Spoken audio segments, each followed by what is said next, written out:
Ito, nagsalita na si Senator Alan Peter Cayetano. Medyo hindi niya nagustuhan.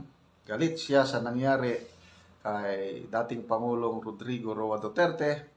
Matatanda na niyo silang dalawang magpartner running, nagtandem sa noong 2016 presidential elections. Okay. Pakinggan natin ang pahayag ni Senator Cayetano.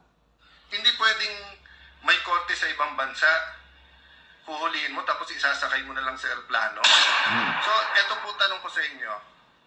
Paano kung sitting Supreme Court Chief Justice, sitting Speaker, sitting Senate President, sitting Cabinet Member, sitting President ng ating bansa, may isang international court na naglabas, yung PNP, huhulihin nyo na lang, sasakay nyo na lang sa eroplano, aalis na sa ating bansa. Diba? So, yung president, napaka-importante. Good evening, everyone.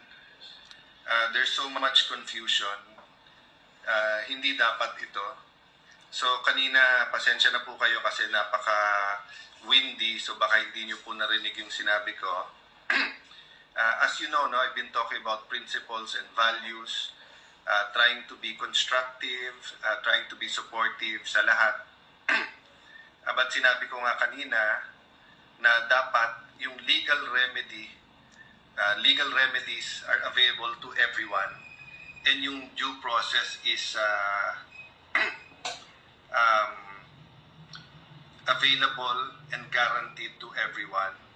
I'm trying to be deliberate, kasi nga kagabi sabi ko sa inyo, huwag emosyon, mag-isip muna. Kanina, nung nag-unfold yung pag-aresto at wala pa yung warrant of arrest, pero pinag-uusapan na nandyan na, I was soberly and quietly, patiently listening. Yung isang channel, pinila isa-isa ang mga kalaban ni President Duterte, from mga legitimate human rights lawyers, former Senator De Lima, those from the Philippine left, napakarami, and basically rejoicing. And I respect their rights, di ba? Pinaglaban nila to yung legal at sinasabing human rights sila. Pero hindi ba yung human rights due process? So let me stop there. In the first part, ang sinasabi ko, naiintindihan ko that there's always two sides to an argument. And when you go to court, kung ano man korte yun, quasi-judicial, when you go to a fiscal, when you go to an international court, precisely nga kasi hindi kayo magkasundo. So hindi ko tinatanggal sa human rights activists na meron silang pinaglalaban. Sa part 1, ito yung part 2.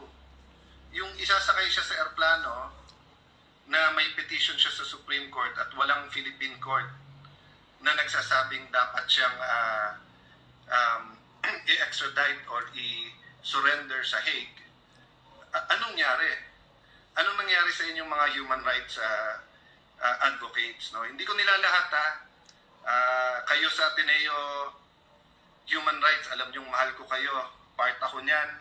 Sa Supreme Court, marami tayong pinaglaban. Pero tama ba yon? Sasakay na lang siya sa aeroplano tapos dadalhin doon. May petition siya sa Supreme Court. Walang korte, ni isang korte sa Pilipinas na verify muna yung warrant of arrest na yan. Hindi ba nangyari na sa atin dati yan na may extradition from the US at nilitigate pa dito? So yung pong sinasabi ko kanina na pray for the country, we're in a crossroad, pray for the PNP, pray for our courts, pero may pinaka-minimum. Ang pinaka-minimum is due process and letting everyone avail of the legal remedies. Hindi pwedeng may korte sa ibang bansa, huhulihin mo tapos isasakay mo na lang sa aeroplano. So, eto po tanong ko sa inyo. Paano kung sitting Supreme Court Chief Justice, sitting Speaker, sitting Senate President, sitting Cabinet Member, sitting President ng ating bansa, may isang international court na naglabas, yung PNP, huhulihin nyo na lang, sasakay nyo na lang sa aeroplano, aalis na sa ating bansa? Diba? So, yung president, napaka-importante. Kung anong pinapakita natin sa lahat. So, sa akin, I continue to pray tonight. I appeal to everyone involved. Sinabi natin sa lahat, mahinahon, huwag mapusok ang damdamin. Pero hindi ibig sabihin no, na pabayaan na lang natin kung may injustice na nangyayari. So, yun ang challenge ko ngayon sa mga human rights advocates. Hindi ba nung nasa DFA ako, kahit we disagree, pinaglalaban ko na makapagsalita kayo sa mga foreign At 50 plus, So, salamat kay Senator Peter Alan Cayetano at nagsalita na siya, no? Magbasa lang tayo sa mga comments. Ang daming comments dito. Justice for Tatay Digong. Alejandro Villona, talagang walang alam ang presidente natin. Ngayon ka magdasal na lang tayo anong mangyari sa bansa natin. Elsa Gardose, salamat Sir Cayetano, ginawa mo ang inyong rights and wisdom as a lawyer. Rochelle Balse, thank you for standing up for what is right. Luisito Del Mundo, mali po yan, ilalabas ng bansa, Marcos, ikaw dapat ilabas. Merced Togali, ang amin lang maitulong sa mahal naming Pangulong Duterte ay ang pagboto ng straight votes, Magic 9, PDP laban, Senators, landslide, panalo tayong lahat. Egles Coffin, salamat Sir Senator Cayetano, you have the balls to stand for the truth and for the country.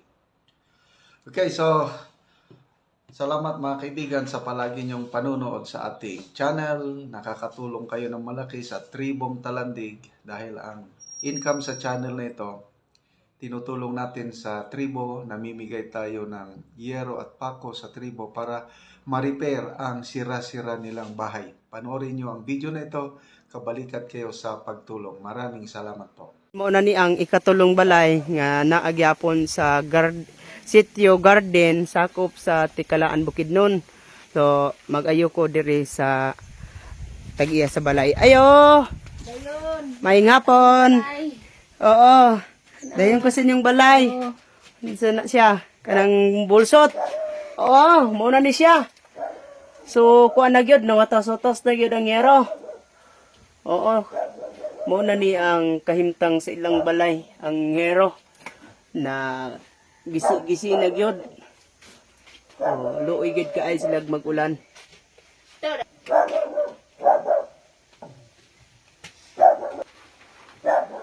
Mga luag na gyud ang mga bangag sa ilang yero.